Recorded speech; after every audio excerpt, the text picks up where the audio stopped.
दोस्तों, मैं अंकित मिश्रा स्वागत करता हूं आपका कॉमर्स क्लासेस बाय अंकित सर यूट्यूब चैनल में। दोस्तों, जैसा कि मैंने पिछले क्लास में बताया था, पिछले वीडियो में जो बिजनेस लॉ जो बीकॉम पार्ट 2 का ऑनर्स पेपर 3 है, पार्ट 2 का ऑनर्स पेपर पहला है और कुल मिला के ग्रेजुएशन बीकॉम का ऑनर्स पेपर तीसरा पेपर है। ये जो इस तरह से पुस्तक दिखता है, व्यावसायिक संनियम। ठीक है, व्यावसायिक संनियम, हो सकता है आपको उल्टा दिखाई दो, व्यावसायिक संनियम नाम है, बिजनेस लॉ पुस्तक का नाम है, यही ये बुक है। और इसमें हम हर चैप्टर को आपको जो भी आपका यूनिवर्सिटी से रिलेटेड चैप्टर है जो पूछे जाते हैं, प्रायः ये आसपास के 3-4 यूनिवर्सिटियाँ का, ठीक है, उसके संबंधित क्वेश्चन या चैप्टर को मैं इसके डिस्क्राइब करूंगा, इसमें चर्चा करूंगा, जिससे आप लोग को समझने में काफ़ी आसानी होगी। तो दोस्तों, पिछले चैप्टर में मैंने निक्षेप कॉन्ट्रैक्ट, तो इस बार जो है ना मैं कल पिछले वीडियो में भी समझाया था, इस वीडियो में भी स्पेशल कॉन्ट्रैक्टीज या स्पेशल कॉन्ट्रैक्ट के बारे में आपको समझा रहे हैं, विशिष्ट अनुबंध के बारे में। तो उस विशिष्ट अनुबंध के अंतर्गत 3 चैप्टर आता है, जिसमें एक चैप्टर मैंने पिछले क्लास में डील कर दिया था। एक चैप्टर इसमें गिरवी क्या होता है, बंधक या गिरवी। तो हाँ, आप लोगों ने सुना होगा अपने घर में, अपने समाज में गिरवी क्या होता है, गिरवी रखा हुआ या जमानत गिरवी बोल सकते हैं, अनुबंध, ये क्या है। तो दोस्तों, जानते हैं गिरवी क्या होता है। और गिरवी होता है जब हम किसी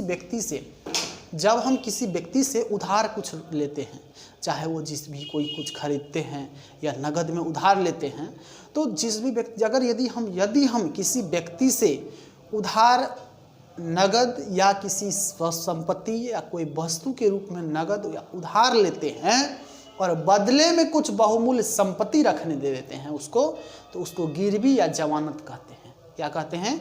गिरवी कहते हैं। मान लेते हैं एक उदाहरण के तौर पे, तो उदाहरण के तौर पे एक व्यक्ति है ए नाम का और दूसरा व्यक्ति है बी नाम का। दूसरा ए बी क्यों माने, जो आप देख रहे हैं ना अभी वीडियो को, मान लीजिए वो आप हैं, आपको अपने पड़ोस वाले भैया से पैसा लेने की आवश्यकता। आपका नाम जो भी है, पड़ोस वाले भैया का नाम रख दीजिए राम, वो राम है, ठीक है। आप अपना नाम तो जानबे करते होंगे, तो अपना नाम, आपको रुपये की आवश्यकता पड़ी, आप अपने भैया से लीजिएगा, भैया पैसा दीजिए, फिर मैं कुछ दिन में वापस कर दूंगा। तो अगर बात करें गिरवी का, तो भैया को बोले, भैया अगर आपको मेरे पर विश्वास नहीं है तो आप मेरा मोबाइल रख लीजिए, जब हम पैसा देंगे तो आप हमको वापस कर दीजिएगा मोबाइल, ठीक है। तो यही बात हुआ गिरवी। आप मोबाइल दिए बदले में, पैसा लिए उनसे, बदले में क्या दिए? मोबाइल। तो ये हो गया गिरवी, यही हुआ आपको गिरवी और जमानत। और गिरवी को एक चीज़ और कहते हैं, ठीक है, गिरवी या बंधक भी कहते हैं, ठीक है। क्या कहते हैं? बंधक। इंग्लिश में होता है मॉर्गेज। बैंक में प्राय यूज होता है, जब भी लोन लेते हैं ना बैंक से, तो मॉर्गेज लोन मिलता है आपको, जमीन का कागज या रसीद रख लेता है बैंक के द्वारा, तो ये मॉर्गेज लोन हुआ। तो देखते आगे ये क्या होता है, समझ गए हम गिरवी या क्या है। अब जानते गिरवी की परिभाषा, गिरवी या बंधक की परिभाषा।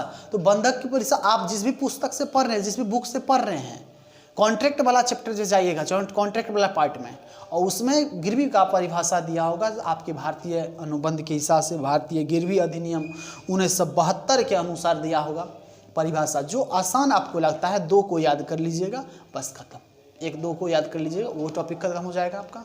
फिर गिरवी एक होता है, इसमें पक्षकार क्या होता है, गिरवी में पक्षकार। तो गिरवी में भाई साहब 2 पक्षकार होता है। अब भाई साहब हैं या बहन जी हैं, जो भी है देख रहे हैं वीडियो को, गिरवी के 2 पक्षकार होता है। एक होता है गिरवी रखने वाला, एक होता है गिरवी रखने वाला। जैसे अभी मैं एग्जांपल दूंगा, जी आप किसी से पैसे लिए अपने भैया से, आप हुए गिरवी रखने वाला, ठीक है, यानी कि निक्षेपी, और आपके भैया हुए गिरवी रख लेने वाला, क्योंकि आप दिए वो रख लिए, तो गिरवी रख लेने वाले आपके भैया, जैसा कि जिसका अभी राम नाम बताए थे, तो वो हुए गिरवी रख, यानी कि निक्षेप गृहीता, ठीक है। तो गिरवी रखने वाला, गिरवी रख लेने वाला, ये 2 व्यक्ति होता है। फिर आगे चलते हम लोग। अब गिरवी रख लेने वाला समझ गए कौन होता है। फिर अब जानेंगे गिरवी रखने वाला, यानी कि आपका क्या अधिकार होता है, क्या क्या आपका राइट्स है। अब अपने आप को सोच के बताइए ना, क्या आपका अधिकार है। तो आपका अधिकार है, अगर आप अपने उसका पैसा यानी कि कर्ज ऋण चुका दिए, तो अपना सामान वापस पाने का अधिकार है आपको। भैया हम आपको पैसा दे दिए, आप मेरा मोबाइल लाइए, आपका ये अधिकार है। अपने हिसाब से ये टॉपिक हुआ, इस टॉपिक को आप डील कर सकते हैं। पार्ट 2 बिकम पार्ट 2 आप फाइनल ग्रेजुएशन कर रहे हैं तो आपको इतना स्मरण शक्ति, वर्ड पावर आपको मजबूत होगा ही जो आप किसी चीज़ को डील कर सकते हैं अपने भाषा में। कहीं से जरूरत नहीं किताबी भाषा लिखिए, अपना भाषा में इसको डील कीजिए। समझे बात को? तो एक तो ये अधिकार हो गया। क्या अधिकार हुआ? ऋण भुगतान करने के बाद अपना वस्तु या सामान जो भी गिरवी के तौर में वापस पाने का अधिकार। फिर अगला है क्षतिपूर्ति पाने का अधिकार। क्षतिपूर्ति क्या होता है? तो भाई साहब आप अगर मोबाइल दिए हैं तो अगर वो उसका दुरुपयोग किया है, ठीक है, आप रखने दिए ना, यूज करने नहीं दिए हैं, जो भी चीज़ दी है उसका अगर दुरुपयोग किया है, उसमें कुछ नुकसान हुआ है तो उसका क्षतिपूर्ति आप उसे लीजिए, इतना पैसा काट के दीजिए, बात सीधा। उसके बाद है अतिरिक्त धनराशि पाने का अधिकार। अतिरिक्त क्या? मोबाइल के बदले में अगर कुछ और दिए हैं, ठीक है, मोबाइल के बारे में कुछ और दिए, कोई मवेशी उवेशी दिए हैं तो उसमें अगर वृद्धि हुआ है तो ले लीजिए वापस, क्योंकि आपका धन था, आपका धन में वृद्धि हुआ है, हाँ उचित खर्चा उसको दे दीजिए, ये है। फिर क्या हुआ?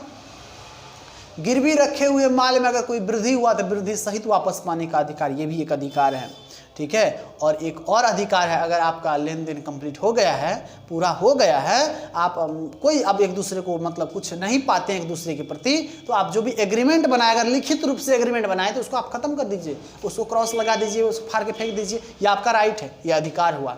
गिरवी रखने वाला का अधिकार हो गया। अब गिरवी रखने वाला का कर्तव्य भी कुछ है। जहां भाई साहब एक बात याद कीजिएगा, जहां पे अधिकार होता है ना वहां पे कर्तव्य होता है। किसी भी क्षेत्र में यदि आपको अधिकार है मेरे पास आके बैठ के पढ़ना, क्योंकि पैसा दिए हैं, सीट रिजर्व करना, 1 घंटा मेरा दिमाग खपाना आपका अधिकार बनता है, तो आपका वहां कर्तव्य भी है कि जो भी रूल रेगुलेशन है, शिक्षक की मर्यादा का पालन करना, आप एक विद्यार्थी है उस मर्यादा में रह के पढ़ना, ये आपका कर्तव्य बनता है। अगर आप पापा के कमाए पर पैसा पले बड़े हैं, पापा के माँ बाप के ही करते हैं, सब करते हैं, हम भी हैं, ठीक है, अगर उनसे पर आपका कर्तव्य बनता है जी पूरा जीवन भर समर्पित कर देना, जो भी आवश्यक चीज़ें बात है, अब आवश्यक बातें हैं उन पे जीवन भर आप समर्पित हो जाइए अपने माता पिता के प्रति। जो भी आपको अधिकार देते हैं ना उसके पीछे आपका कर्तव्य बन जाता है। आप लोग की बात को भली भांति जानते होंगे, झूठे से क्यों बर्बाद करें आपका ना टाइम, ठीक है, नहीं तो बोलिएगा ढेर पैतरा झाड़ता है।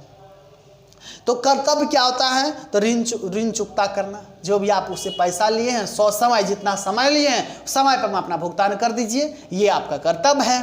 फिर उसके बाद है माल के दोषों को प्रकट करना। हाँ भाई साहब, माल के दोष को प्रकट, जो भी कमी है उस वस्तु में आप बता दीजिए, भैया हम गिरवी पे दे रहे हैं आपको ये अपना गाय या मोबाइल, अगर आपको इसको यूज करिएगा तो आपको नुकसान लगेगा, क्योंकि इसमें ये खराबी है और नुकसान आपको बाद में भुगतना पड़ जाएगा, इसलिए इससे अच्छा यूज मत कीजिएगा, रहने दीजिएगा। या जो कुछ भी दे रहे हैं उसके दोष या गुण इसमें क्या क्या है बता दीजिए, ये आपका कर्तव्य है।